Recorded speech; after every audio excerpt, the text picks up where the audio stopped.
Hello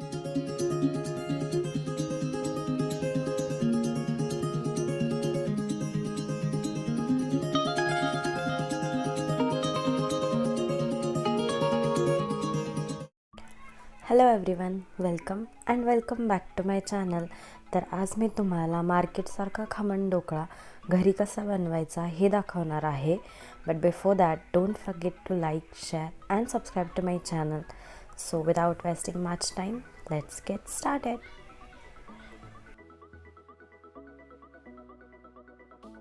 तर त्यासाठी सर्वात प्रथम मी इथे एक मोठा मिक्सिंग बाउल घेतला आहे.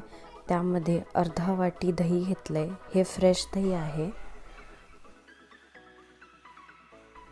तर आपण आता या दह्यातले सर्व लम्स मोडून घेणार आहोत. हे व्यवस्थित मिक्स झालं की त्यामध्ये अर्धा लिंबू घालते मी इथे पिळून, कारण की माझं दही फ्रेश आहे आणि त्यामुळे अजिबात आंबट नाही आहे. तुम्ही स्किप करू शकता. 1 टेबलस्पून साखर. हे सगळं व्यवस्थित आपल्याला मिक्स करायचं आहे साखर मेल्ट होईपर्यंत. ज्या बाउलने मी इथे दही घेतलं आहे त्याच बाउलने 1 वाटी बेसन घालते आहे. हे पण आपण अगदी व्यवस्थित मिक्स करून घेणार आहोत. यातले जेवढे लम्स आहेत ते सगळे आपण मोडून घेणार आहोत आणि पहिले आपण दह्यामध्येच हे मिक्स करणार आहोत. आणि ज्या वाटीने बेसन घेतलं तीच इथे अर्धी वाटी मी घेते आहे पाणी. तर थोडं थोडं करून आपण पाणी ॲड करणार आहोत.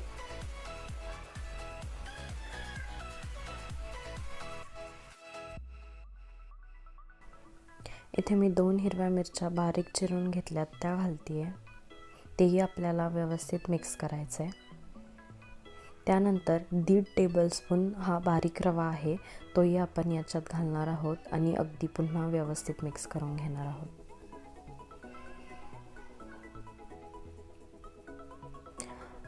अगदी चिमूटभर हळद घालायची आपल्याला, कारण की आपण याच्यात सोडा घालणार आहोत. हळद एकदम कमी घालायची आपल्याला. 1/2 टेबलस्पून मी इथे मीठ घालते आहे चवीपुरतं. पुन्हा एकदा व्यवस्थित मिक्स करून घेते आहे. हे मला थोडंसं घट्ट वाटते म्हणून मी अगदी 1 टेबलस्पून पाणी ॲड करते आहे आणि पुन्हा एकदा हे व्यवस्थित मिक्स करते आहे. हे आपल्याला फार घट्टही नको आहे आणि पातळही नको आहे. सो ह्या कन्सिस्टन्सीचं म्हणजे हवं आहे आपल्याला. त्यामध्ये मी इथे 1 टेबलस्पून तेल घालते आहे आणि पुन्हा आपल्याला मिक्स करून घ्यायचं आहे. हे झालं आहे तर आपण याला 15 मिनिटसाठी रेस्ट करायला ठेवणार आहोत. तोपर्यंत मी एका साईडला पाणी गरम करायला ठेवलं आहे. 15 मिनटानंतर हे आपण अगदी हळूच याला पुन्हा मिक्स करून घेणार आहोत.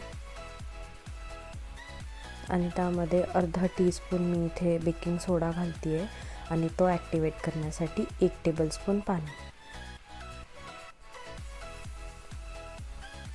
हे मिक्स करून घ्यायचं आहे. हे अगदी मिक्स केलं की बॅटर आपलं खूप फ्लफी आणि स्पॉन्जी होतं. सो ते आहे यापेक्षा थोडंसं वाढतं. त्यामुळे मिक्सिंग बाउल कायम मोठा घ्यायचा. इथे मी एक टिन घेतला आहे, त्याला मी ऑइल ग्रीस केलं आहे. सो हे जे बॅटर आहे ते मी याच्यात ओतते आहे.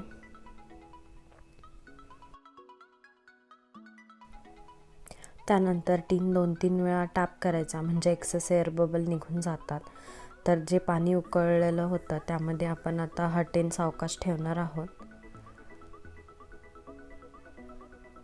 याला ॲटलिस्ट 10 मिनटासाठी ठेवायचं आहे.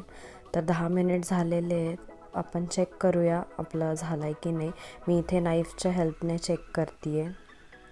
आपला नाईफ एकदम क्लीन बाहेर आला आहे. सो हे झालेलं आहे. मी आता याला बाहेर काढून घेते आहे आणि आपण पूर्णपणे थंड होऊ देणार आहोत याला. पूर्णपणे थंड झाल्यानंतर नाईफच्या हेल्पने मी त्याच्या कडा लूज करते आहे आणि एका प्लेटमध्ये आपण याला हळूच काढून घेणार आहोत.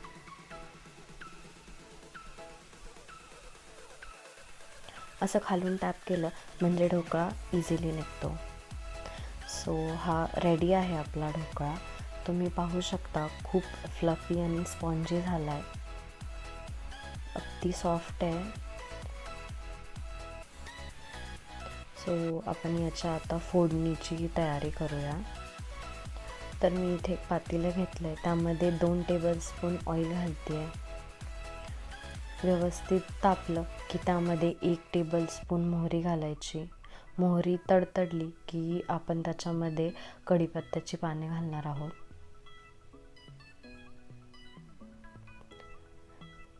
तेही तडतडले की 3 ते 4 मी इथे हिरव्या मिरच्या घेतल्यात मध्ये स्लिट करून. आपण ही 1 मिनटं फोडणी लो फ्लेमवरती थोडीशी परतून घेणार आहोत. यामध्ये आता मी अर्धी वाटी पाणी घालते आहे. थोड्या वेळ ही फोडणी आपण लो फ्लेमवरती ठेवणार आहोत ढवळत. आणि इथे मी अर्धा टेबलस्पून साखर घालते आहे. तुम्ही तुमच्या आवडीप्रमाणे कमी किंवा जास्त करू शकता. सो तोपर्यंत आपण आपला ढोकळा कट करून घेऊया. थंड झाल्यानंतर अगदी आरामात आपण याला कट करू शकतो. सो मी स्क्वेअर शेपमध्ये करते आहे. तुम्ही कुठल्याही शेपमध्ये करू शकता. सो तुम्ही आता पाहू शकता आतमध्ये खूप सारे लेयर्स याला आलेत. अगदी स्पॉन्जी आणि सॉफ्ट झाला आहे, जसा मार्केटमध्ये असतो अगदी तसा. सो आपली फोडणी पण तोपर्यंत रेडी आहे. मी याच्यावरती हळूच ती फोडणी ओतणार आहे.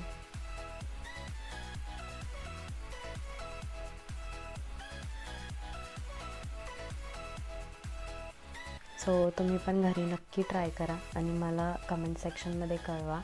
So thank you so much for watching my video.